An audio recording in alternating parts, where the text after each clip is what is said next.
Welcome to let's learn English literature and grammar. आज हम बात करेंगे class 10th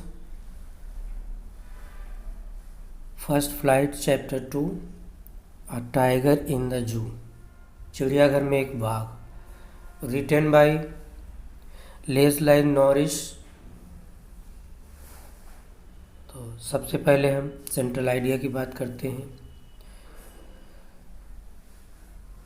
In this poem, the poet tries to depict the mental condition of a caged tiger। तो यहाँ पे इस poem में पोएट ने एक केज टाइगर की मेंटालिटी को शो करने की कोशिश की है कि किस प्रकार वो अवसाद में जीता है। He compares the life of a tiger in the zoo with its life in its natural habitat। कि किस प्रकार एक जू का टाइगर और कैसे फ्री वो जो अपने नेचुरल हैबिटेट में रहता है। तो इन दोनों के बीच एक कंपैरिजन को शो किया है। The poet convey an important message that the wild animals should be in their natural habitat। तो पोएट ने एक इम्पोर्टेंट मैसेज भी कन्वे किया है कि किस प्रकार एक एनिमल जो कि अपनी प्रॉब्लम को, अपनी समस्या को एक्सप्लेन नहीं कर पाता है, और जबकि मानो जब कभी इस तरीके की परेशानी में होता है तो वो एक आंदोलन करता है, आंदोलन छेड़ता है। In the poem, he heightens the contrast between freedom and captivity। कि किस प्रकार कोई व्यक्ति अपनी समस्या को, अपनी स्वतंत्रता को लेकर और किस प्रकार एक बंधी हुई गुलामी के बीच में कुछ जो कंट्राडक्ट होता है उसको शो करने की कोशिश की है। ही वेरी इम्प्रेसिवली, बहुत ही आकर्षक रूप से shows how love for freedom is the natural instinct of every living being. कि किस प्रकार पूरी मानवता के लिए, पूरे जीवित प्राणियों के लिए कि किस प्रकार स्वतंत्रता मायने रखती है। तो चलिए बात करते हैं पोएम की। अ टाइगर इन द जू। This poem contrast a tiger in the जू with the tiger in the natural habitat. इस पोएम में एक प्रकार से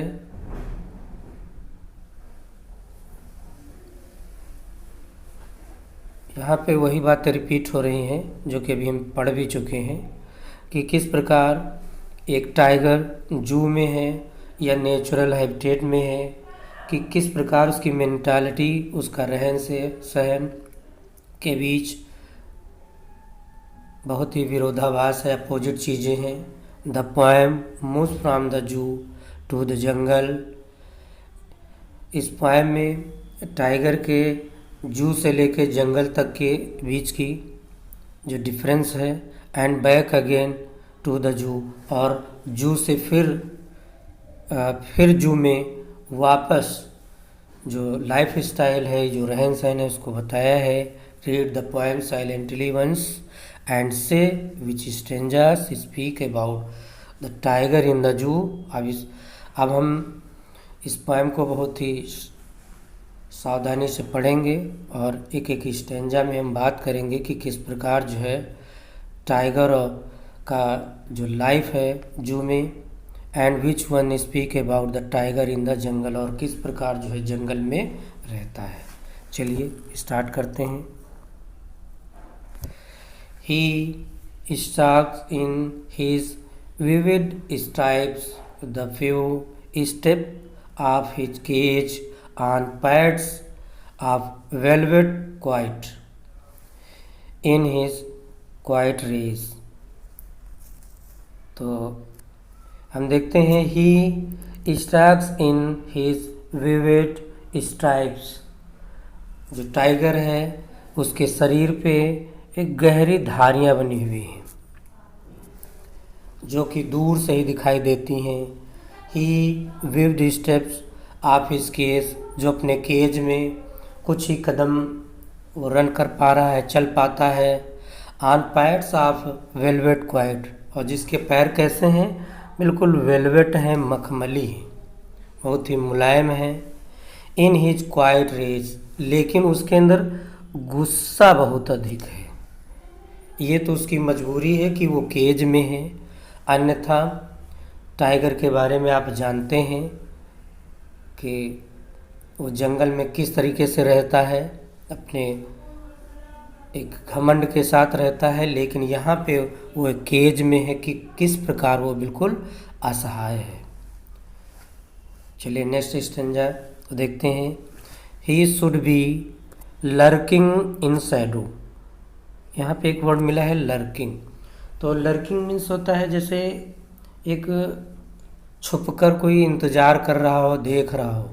इन शैडो कहाँ पे, वहाँ पे छिपा हुआ किसी शैडो में है, झाड़ियों में छिपा हुआ है जो इंतज़ार कर रहा है। स्लाइडिंग थ्रू लॉन्ग ग्रास, और वहाँ पे उन झाड़ियों के बीच लंबी लंबी घास है जिसमें वो स्लाइड करते हुए छिपा हुआ है और वेट कर रहा है किस बात का, नियर द वाटर होल, जो कि नदी के तट पे या पानी के किनारे पे। वेयर प्लम्प डियर एक कह सकते हो एक हष्ट पुष्ट हिरन का इंतज़ार कर रहा हो।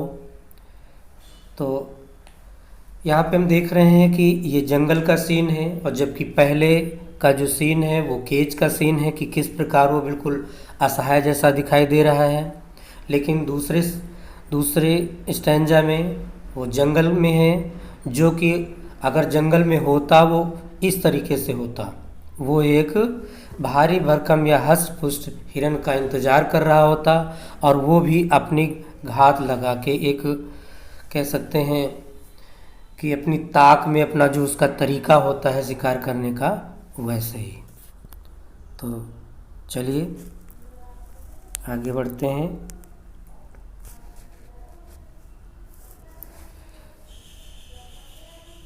He should be snarling around houses at the jungles, is wearing his white fence, his clothes, terrorizing the village।